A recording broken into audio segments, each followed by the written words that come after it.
a higher response from people, right? Yeah. I was looking for that answer. Like I was thinking about why is it that the response from us that are in leadership is a little bit different in churches, because we do expect people to be Christians, I think. Exactly. Well, we say that it's easier to cast the devil out of a person than a mean Christian. The meanness out of a Christian, right? Yes.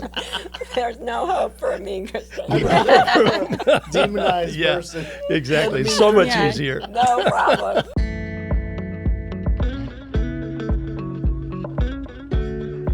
Hey, what's up, guys? Welcome to the Pastor and Wife podcast. We welcome you to hang out with us today. I'm Hansel. I'm Natalie. Okay, we're in a new place today. Yeah, we're in a different place. We're in the Mission Church of Vacaville. Nicer studio today. Yeah, nice one. So if you're looking for a good church, come here. But we have two very, very, very, very special guests today. You guys have been great friends. You've been mentors, pastors, and helped us out in really tough times. Yeah. Please welcome Dave and Deb Crone. Yay! Wow, it's good to be here. Yeah, good especially to have with you guys. Good to be with you. Thanks. Yeah, we appreciate you taking the time to hang out with us. No, our joy. Yeah, really a our privilege. viewers, that's all they do is they just hang out with us Yeah. on That's it. couches. That's it. Yeah. Cool. So I understand you celebrated a couple of anniversaries. Right. We have 54 years married and 55 years in ministry. Wow. Yeah. Wow. And I got to say this about our anniversary, Yeah. our marriage anniversary. Yeah. You know, the guys always get blamed for forgetting, Oh, no. right? Yeah. Are we really I have doing never this? I have never forgotten our anniversary. Deb has forgotten it. I never forget. No, here I you go. just don't know it's that day. It's not like, oh my gosh, I don't remember what day we got married. That's not what's happening. It's just I don't remember sometimes that it is actually October 23rd. Oh. Do you see what I mean? Yeah. Thank you. This describes our marriage right here. This is it. Okay. I didn't forget. Yeah, this is it I right just here. didn't know. Yeah. So it was actually yesterday. Yeah. Well, really, you know, when you think about getting married, you think you know everything about the person, right? Yeah. Well, what you don't understand is that things change. But when I asked Deb to marry me, we were driving. I was in a car, and I had my hands on the wheel, and they were like frozen. She was sitting there, and I said, Problem number one. "Would you marry me?" Okay. I thought that was a straightforward question, Yeah. right? And there's silence in the car, gripping tighter and tighter, not understanding what Deb is thinking. So, Yes. Okay. So what I'm thinking is we've known each other since we were 7 and 9, and all growing up, as we especially became teenagers, he said, I'm not getting married till maybe ever, but definitely not till older. I want to travel and do all this stuff. So here I am. I'm 18. He's 20, and he's asking me, "Would you marry me?" And I go into my clarify question mode. So I'm not going to just say, "Yes, I'll marry you," and he's not even asking me. He's just saying, "Would you?" Would you? If Yeah. I Come should on. someday down the road change my mind and want to get married, would you think of, so all of that is going on in my brain, 50 questions later. And I look at him and he's just like, his knuckles are white and he's just staring ahead. And I'm like, oh my gosh. I think he's actually asking me to marry him. see, I should have known in that moment that that's what our life was going to What be was like. ahead Wow. for you? Yes, I can ask Wow. more questions about one question that I'm asking, and but anyway, So it looks like you survived, though. Oh, it's been an adventure, Barely. really, absolute No, adventure. Well, we've never believed in divorce, so Yeah. that was never on the table. no Murder was. murder. Murder was. Sometimes. Murder was. Yeah, murder was a possibility. How many years would I actually get? No. Yeah. What would this cost me? Because what happened is you go through a season change, right? Or a life change. Like you have no kids, now you have little kids. Yeah. Lord, have mercy on our souls. The wife is now exhausted all the time. All the time. There's never enough time in the day to get done, just the necessities of life. Then you go, kids are older and then they leave home. And if you're not aware that your needs are changing, your experiences are changing, your energy is changing, your maybe even your future, what you want to do, right? Yeah, can changes, change yeah. even. Okay. Yeah. Yeah. And if you're not having those conversations and kind of keeping up, you can kind of hit the wall. And yeah. That seems really important to keep adapting, right? In the marriage. Yeah, yeah. We try to do that constantly, but especially in my thinking, 5 years. If you really take some time to stare in each other's eyes and ask questions that help you discover what you've been hiding. Okay. Not in bad ways, but baggage you Not collect revealing, Yeah. over the years, and if you're not willing to talk about those things, and if you let it go too long, you're not willing to talk about it anymore, Oh, and you're yeah. just ready to close out the chapter It and just move on. becomes too much to unravel. We've Oh, seen that in wow. couples where there's just so much under the bridge, you know what I mean, that they're like, they just give up of even trying to sort it all out, and just like it's Wow. quicker to just end this, go on to the next, you know what I mean? Yeah. But I think that's the challenge, right, of any relationship. It's not just marriage, but obviously marriage is way more intimate and way more in your life every Yeah. day. Yeah. But the same is true for friendship and Well, when you Yeah. think about it, when you enter into marriage, you're two different people. You don't realize it at the time. You don't recognize the differences, but there are major differences, and just male female differences, Right. how you think and how you process life, and all of those things, and that's just going to be a problem if you're not recognizing that, and then even valuing those differences. But then you throw into that cultural differences. I mean, you may not be a different ethnicity, but you grew up in different culture, different family Sure. cultures, and when that happens, then you begin to recognize those changes and differences over a period of time. yeah, you hit a rough spot or something, or decisions that need to be made with children or whatever. Things maybe you haven't made decisions about together before.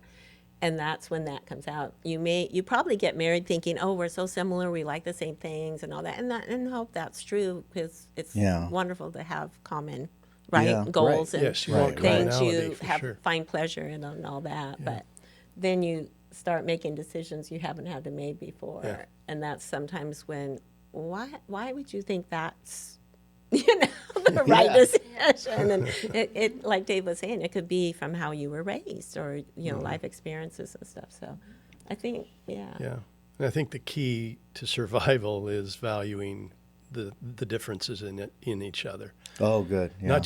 Not just recognizing that yeah. they're there, but they actually have a value to your relationship, and they actually improve your relationship. 1 + 1 can equal more than 2 if you Right. value what's different about each other. That's really, really good. critical. That's really good. Yeah. I know you had a question about. Yeah, Deb, I had a question for you. This is the Pastor and Wife podcast. And Yes. we like giving both perspectives, and we've talked about in other episodes where, let's say your husband's a pastor, but it's not just his calling; it's your calling too. Same with military, law enforcement. Exactly. Like you may not be fighting fires with your husband, but like it's your life, your calling. And so my question for you is, identify with just starting out, and there's no seminary for pastors' wives, and there's no manual. And so I'm like, what am I doing? What am I supposed to be What am doing? I- Like, did you feel the who am same I? way? Yeah. And if you did, like, was there a point that you kind of figured it out? Well, I think we just continually figure it out, because even in the church, things change, right? Yeah. But I think early on, and I was so young, I honestly, to this day, 54 years later, like, why did I make that decision? I think one of the most significant decisions I made is I just, I want to be me as far as not at the expense of everybody else. I don't Right. mean that, like I'm just going to be me. Right. But I don't You know have why, to be your 'cause authentic self. my You authentic really self, are, yeah. because I grew up like pastors' wives, they all kind of looked and did the same thing, right? And Were those expectations of them. and the yeah. expectations from the congregation was certainly the same. Like Okay. you know, knew how to play the piano, and you led women's ministries, and you did this and that, or made the coffee and all that. And I don't know if I was just stubborn, or I felt like I don't know how to do any of that stuff anyway. So my best bet of success is just try to be my authentic self. And if some things I wasn't good at, but I felt, no, it's really important for me to do it, then I learned how to do. If I'm like, why would I do that? There's people in the church that can do that way better than me and have a calling to do that.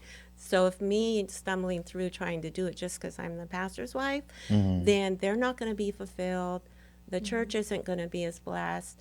So I think that was one thing that super influenced my way through. Another thing I think is just recognizing seasons are different. Like when we had 3 little kids, my ability to be involved and present in things was different, right? I was home with changing diapers and Yeah. doing all those things. But even when the kids were smaller, we did big musicals. And so for a season of the year, I was very involved, and we figured it out with people helping with kids and stuff. But I knew that wasn't sustainable for me 24/7, you know, Long-term, all yeah. long term. But then as our kids got older, and especially went off to school or got married, my time frame changed quite dramatically of what I was involved in and doing and responsibility. So I think at the end of the day, everybody looks different. Their callings are different. Their passions are different. Their personalities are different. I'll make a confession here, I guess, to the world, is like in my nature and my personality, I'm super private, and I could be a hermit. Like, no Oh, okay. problem. I could be home every day, Okay. all day, by myself, and creating things or doing whatever. But so it's been a challenge to me from the very beginning of being with people a lot, and but I feel like God gave me the grace to do it, right? And I feel like it was more special because it wasn't just my personality that I was doing it. Right. It was right. because God actually gave me the grace to do it Yeah. and the compassion to do it. So Wow. I'm not saying just because you're strong in an area, just do that. I'm saying even in our weakness, if we're willing, like he's always there to give us courage and to be what he wants us to be, right? That's I think what it is at the end of the day is, what does he want me to do, and what does he want me to be? And I know he's going to give me the grace to do that, even though it might be completely opposite of what my natural personality is. Wow. That's huge. Wow. Yeah. Is that? Yeah, that's really good. You know, that begs the question. So I know you guys are a lot older than us. A lot. yeah, there's a few And so years. I yeah. see how you guys minister now. Like you minister as a team. Yeah. And Deb, you said like you're like more introverted. You could be a hermit if you wanted to, but you're out there prophesying. Yeah. Was that a problem before? Like, I know like some churches they don't even allow women to speak. Yeah, for sure. Like, how did you navigate that back then? Was it a problem or was it normal? Well, let me say a little bit about that. Okay, go because ahead. Yeah. up until about 24 years into ministry, a lot of her ministry was in the background.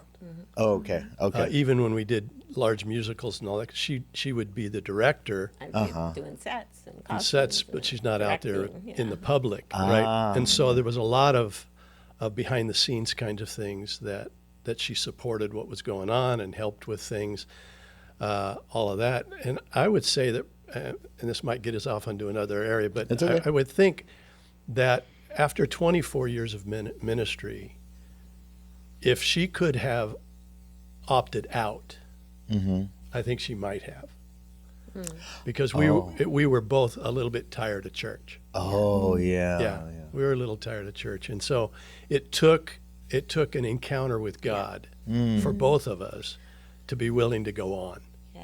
And I Wow. think it took an encounter for me because he changed me, Yeah. right? Right. I had a visitation. I had a complete undoing and remaking, if you will, Wow. of who I was. And in the process of that happening to me, I became bold, like courageous, Yeah. in that if he could do that for me, he could do it for anybody. And then that's where my passion out of being willing to speak to people, to prophesy, to lead them through deliverance or whatever, Yeah. completely still opposite of my personality, but because I had actually witnessed the grace of God in my life Yeah. to set me free from the fear of man and so many other things of just being in a room full of people. When he did that for me, it kind of birthed something in me like, I want to be part of that for other people. And it pushed me past my hesitancy to even want to be with people. Wow. Or Wow. be that engaged with people. I still love being alone. I still Yeah. love having my, You're still you. I'm but- still me. Yeah. But I became addicted, if you will. I've never been an addicted person, personality. But I would say that's the one thing I've become addicted to is seeing people set free Wow. and seeing them put on a road of health and greatness in God. And so, Yeah. But I think because it happened to me first, I see. it gave me the grace to go past my personality. Yeah. I could totally see that. God's amazing. No, he is. Completely. He Like is. he knows what he's doing. Right? That he Yeah. does. That Yeah. goes into one of our other questions is after it's giving and serving constantly, that's your life. How do you stay renewed? And I have a feeling that kind of has to do with that answer. Right.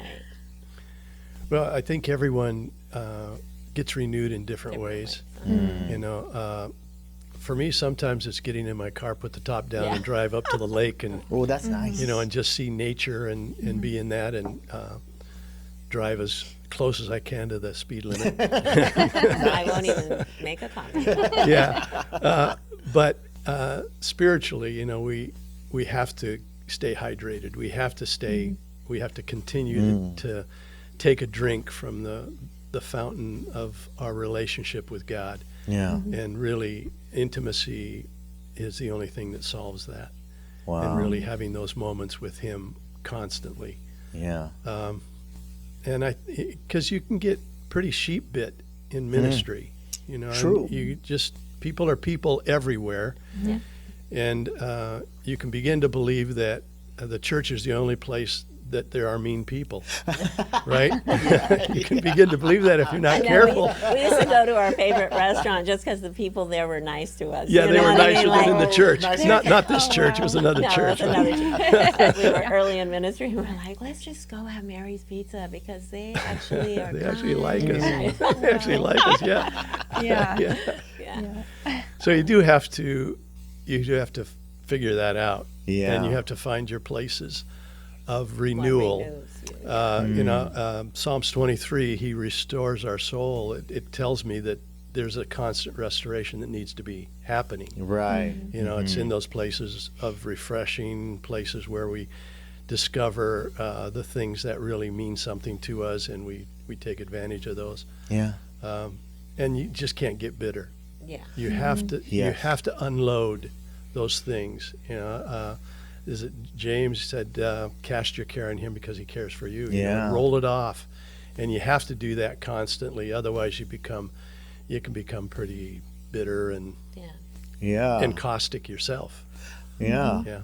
It seems to me that this constant, relationship with God, the intimacy with God, is really like armor, Yes. and like you said, it's water.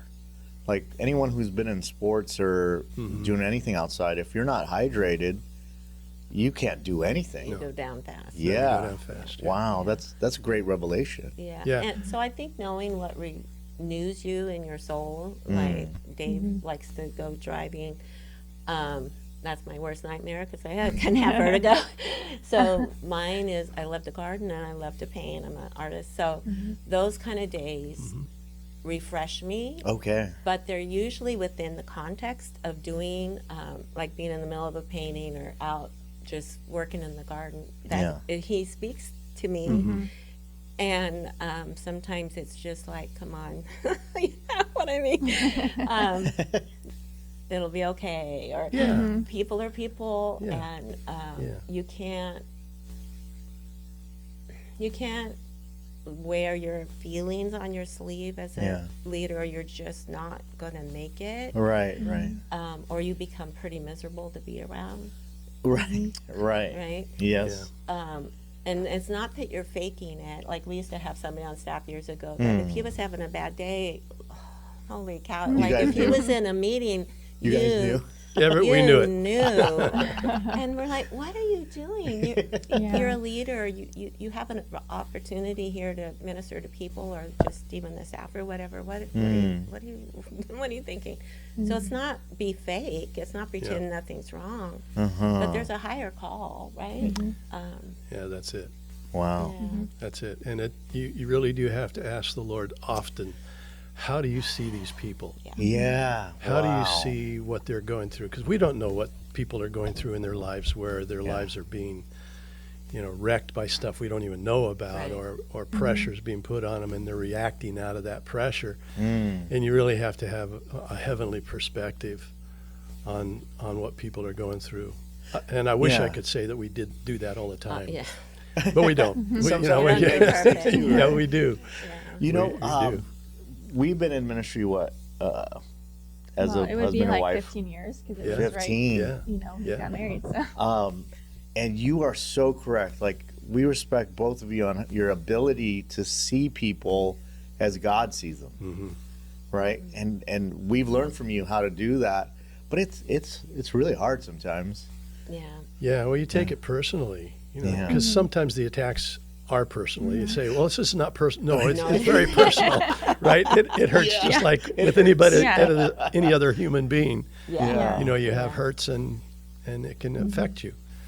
So it is not easy. Yeah. But And that's 100%, if you're in ministry or a leader of any kind in business or ministry, you are going to be, what do you always say, the evidence of an apostolic call is to be betrayed. Betrayal.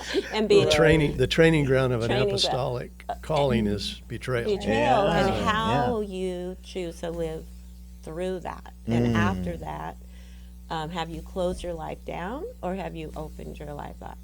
And I think it is an apostolic call, but also it's just anyone in leadership. Any kind of leadership. Yeah. Betrayal In the is church part or of out it. of the church, people are people. You're right. Right? For You're sure. right. Yeah. Yeah. You just expect more in the church, I think. Yeah. You expect exactly. a higher response from people, right? Yeah. Yeah. I was looking for that answer. Like, I was thinking about, why is it that the response from us that are in leadership is a little bit different in churches, because we do expect people to be Christians, I think. Exactly. Well, we say that it's easier to cast the devil out of a person than a mean Christian. The Christian. meanness out of a Christian, right? Yes. There's no hope for a mean Christian. Demonized Yeah, person. exactly. It's so much Yeah. easier. No problem. wow. Yeah. Wow. Yeah. All right, moving on from being Christians. Moving on We quickly. love people. Yeah. We really do. We do Yeah, that. exactly. And we love you guys watching. Yeah, And everyone that goes to our church, we love you too. yeah. But we've been mean ourselves at times, so Yeah. We've been those people. Yeah. we're all human. Yeah. Yes. Yeah. So, you guys have been in the game for so long. I was really curious to know, like what changes have you observed in society and the church, like from the time you started out up till now? Like what changes have you seen in the world and in the church? Well, a lot, because we started, in a pretty traditional kind of structure. It was it was a main denominational church, and it was a good church. We did a lot of great things and saw a lot of people's lives changed and all that. But it was everybody knew their place, right? And everybody was functioned according to tradition. Okay. And that has radically changed, I think, especially in the last 10 years. Yes. Maybe even more so in the last 5 years, just with COVID and everything else. We've seen dramatic change in people's willingness to go outside the lines, right? There are no lines anymore, even in church life. Yeah. And so you don't have that same traditional structure that keeps everybody kind of where they should be, or where we think they should be, Right. And some of that was not even good, right? Some of that restricted freedoms even in Christ, and so we've learned a few things there, and we've seen some radical change. I mean, with renewal, which was something of a international movement now 20 some years ago, right? That radically changed us and radically changed the way we did church, and we begin to see that in the overall church world. That's an interesting question. I think for me, I feel like the church now in general is looking for more authenticity from leaders and from each other, where I think in past years church was more traditional, probably more people maybe even went to church, but were they really living an authentic life, right? That Christ would be pleased with and what life he died for. That's a real question, I think. But for us anyway, I'll say for us, and I think here at the Mission, I think people are drawn to just a more authentic Christian life. Like, what does that mean with your family? What does that mean with your neighbors? What does that mean with the city and then globally and all that? So I would say for me, that's probably... I think that's true. One of the things I hear the most comments about when people, especially now that our son Ryan has taken, the leadership here at the church. People just love his authenticity. He's just so real. He's not pretending to be He's not anybody. pretending to be. Which is a miracle when you think seriously about pastors' kids. Right. And how they're typically raised to live up to something. Right. And he has just refused to do that. Well, we as parents refuse to require that of them too. And so he's done well at just being who he is, and and I think people are really starting to appreciate that and buy into that. They're kind of starting to give their heart to that. Right. Yeah. I think one of the most precious things Ryan and Jeremy, our oldest son, have said to us as parents is thank you for never using the excuse that we were the pastors of why we should do something or should not do something. Oh, wow. I'm going to write that down somewhere. I haven't done that yet, but I've been tempted to. No, it is tempting because sometimes you don't have answers and you're like, well, you just shouldn't, what are people going to think or whatever. And thank God, Holy Spirit kept us from ever using that as an excuse. So I think that's why our children can live authentic lives, because they weren't told as children you have to behave a certain way just because your parents are pastors and you're a pastor's kid.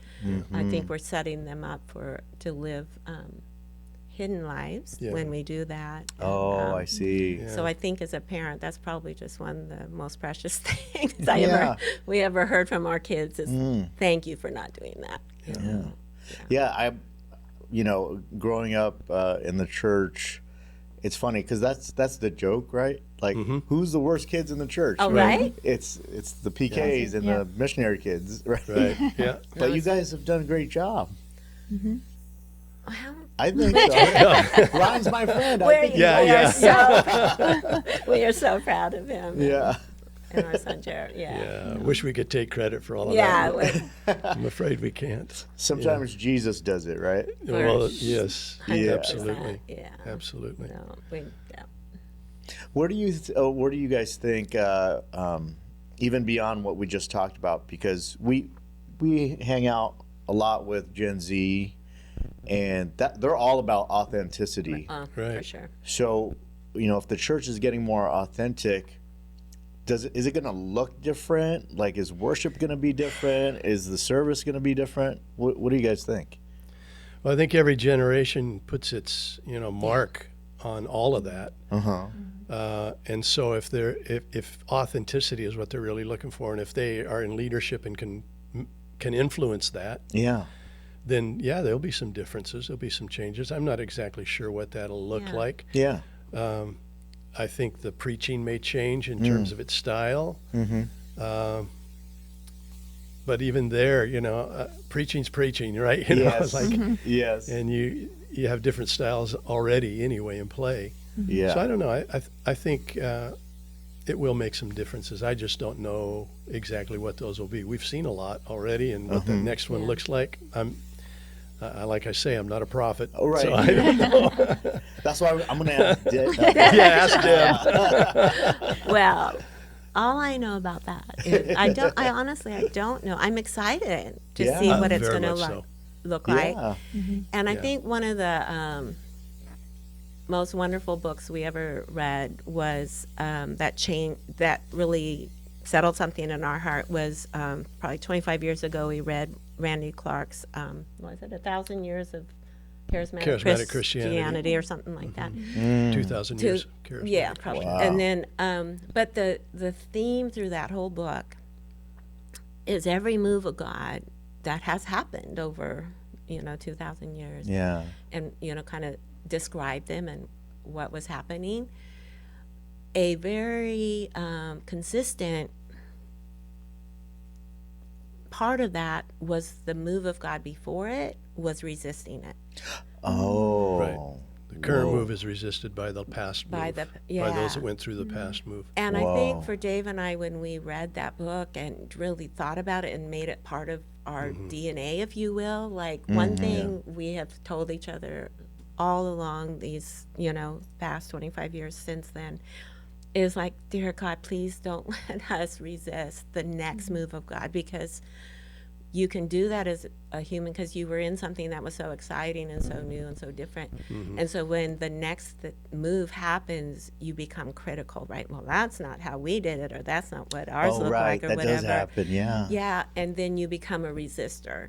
And we just, one of our prayers is, please Yeah, don't, we just purposed please in our keep heart. us, because, Yeah. your human nature Yeah.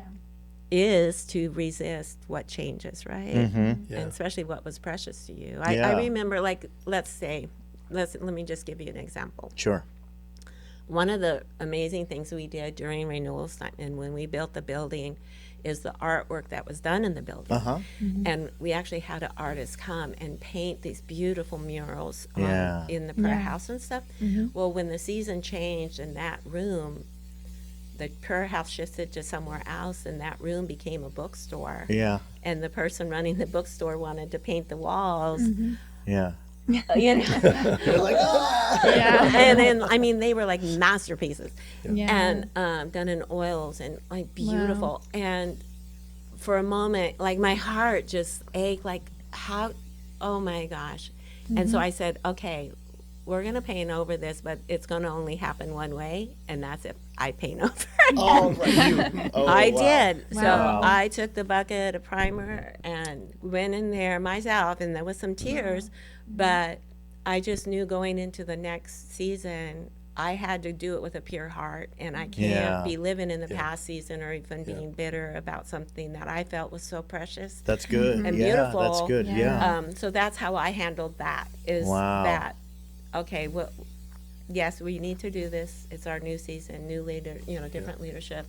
And so that's how I kind of embraced it. Is like, Yeah. I'm not going to let somebody else do it. I'm going to actually do it. Yeah. you know, Wow. be part of it. So That's huge. When we started to look to transition the church from our leadership into the next generation's leadership, which happened to end up being Ryan. Yeah. That was not, we didn't know that at the beginning. One of the things we determined was that we were looking for something that would be different than what we were, and different, not in core values, Okay, yeah. but an Right. expression of those values. Yeah. What can that look like? And if they weren't going to make differences, then why change? make the move? Right, Right. exactly. And so, people would say, well, that person's not, they're so different than you. Yes. True. Exactly. Exactly. Exactly.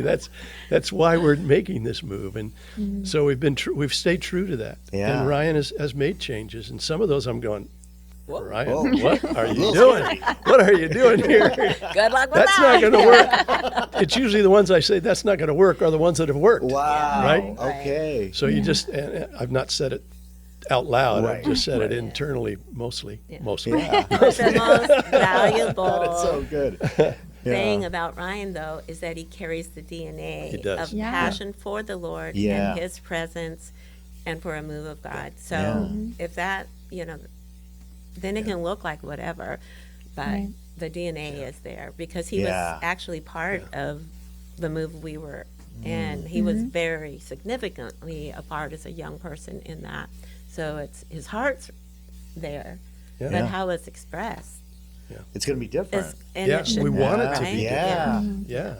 Hey, that's funny you guys are mentioning this because I grew up in a very strict denomination, and I remember people in the prayer team praying against the shipment of drums coming in Yes. because they were like, Right. "That's from the devil. Right. That's secular," and I'm like, "But it's cool. Like we can't do that for Jesus." And then somebody showed me some scriptures with symbols and Right. Yeah. loud music. I was like, "Hey, it's in the Bible." Psalms 150. That's so wise of declares you, it, you two to have that freedom for the next generation of leaders to explore. Yeah. Wow, Yeah. that's really cool. Yeah, It really is. It really is our heart, and I know that's a work of grace yeah, that God's done in us to keep us in that place, because we're old, right? Sure. And we lost the opportunity to die young. Oh, So, yeah, you guys are here. We're here, Yeah. so we figure why not make this time as exciting as our youth? Yeah, So it we do. seemed that even in just this room, the energy, the faith for what's next, even though we don't know what it is, Yeah. it's there. Yeah. Yeah, I can feel it. Yeah. Absolutely. So what does It's this next exciting. season look like for you guys? We're busier now. Yeah. Oh, Than we were Okay. before we turned it over to Ryan. So we do a lot of ministry in other churches, Yeah. and we love that. There's probably it's not an unlimited amount of churches. It's a few that have become real important to us because they want us to come in, and in some of those situations, kind of parent them, the leaders. Oh, right. Be mom and dad, spiritual mom and dads. Yeah. And we love that. And others, we come in as colleagues together, and how can we help them grow? How can we help them Yeah. transition their ministry into other things? Yeah. And so we get to do that a lot, and that's really enjoyable. Yeah. And we look forward to even more of that. That's and then really we just good. have time. We have more time to do things we really want to do. Yeah. I've finished 2 books, and I'm on a 3rd one already, and I get to do that. Deb's painting a lot more, and Yeah. Okay. back in that. So that's kind of what that looks like for us. In any way that we can assist here at the mission, of course, we're up for. Yeah. Okay, Mm-hmm. whatever yeah. Ryan needs, whatever any of the other leadership needs, we give ourselves to that. Because we're in better physical condition, probably emotional condition, in every way better than we have been in 20 years. Wow. Yeah, so we're stronger, ready to take on as long as God gives us life. Yeah. Yeah. That is. When that I is was amazing. young, I used to pray this prayer sincerely. God, keep me healthy till I'm 80, Okay. and then take me home. Okay. Well, now that I'm 74, I'm not praying that prayer anymore. No. Nice. 80's no longer there. The keep me healthy part. But keep me healthy. Yes. I'll keep that Yeah. part. We ended Keep at that that part. going. Keep me Yeah. healthy. Yeah, keep me Yeah. healthy. Yeah. No, we love actually We love our life right now. about Yeah. right now, Yeah. and just to have I'm painting almost full time again, and Dave's, like I said, in writing, and then ministering, where most of them have been places that we've had history with for 15 or more years. Yeah. And so to be part of other congregations that have gone through some rough transitions and Yeah. walk that through with them. So you've been in the battles together, so you're like comrades, and Yeah. and that's super exciting to see them come out on the other side. We're just so couldn't be more thrilled. It was funny, one of the things in this celebration of the 55 years, we had some of those couples here, Yeah. and they're sharing, it was quite beautiful, but how helpful Dave and I were through transition. And I'm sitting there thinking, oh my gosh, they didn't know how many times we'd go home and get from a trip and go, I think they just need to cut and run. You just want to say, get out, pack your bags and get out of town. This is going to be Yeah. so That's so many true. years of heartache and pain. Wow. But what comes out of your mouth is stay the course, Do it. keep your hearts pure, be kind, Love Jesus. love Yeah. Jesus, Love and people. you're going to make it. Yeah. And then we'd go, I don't know if they're going to make it. Only by the grace of God. Only by the grace Only of by God. the Yeah. And Yeah. to see them on the other side and thriving and doing Yeah. great, that's just amazing. Yeah. Yeah. Wow, you guys. It's been a pleasure having you on the podcast. joy. And, Definitely. I mean, we can't even thank you enough for helping us out in our ministry. We would love to invite you down to Southern California. Just letting you know, we're kind of like an underground church right now. Yeah. We don't know where we're going to meet next. Right, he's been there in But China, so We were training together. We no were. problem. Yeah. That's right. Right. We go to CIOS University? Yeah, we Yeah. did. We did. Absolutely. So we might be in a dorm room. We might be in a house. We might be in a warehouse. I don't know. But we'll gather the saints, and then we'll invite you That'd be guys. And we so would- you can we would say minister to yes. us. Yeah, We would that'd say be yes. awesome. Yeah. But do you have any? No, I last think this things? is great.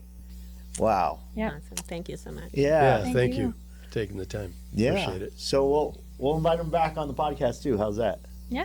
Okay. All right. All right, you guys. So just remember, like and subscribe. And around these parts, YouTube's going to suggest another video for you to watch. Let us know in the comments if it's doing a good job. With that said, we love you all. And Godspeed and God bless. Bye. Bye. All right. All right. We're good to go, you guys.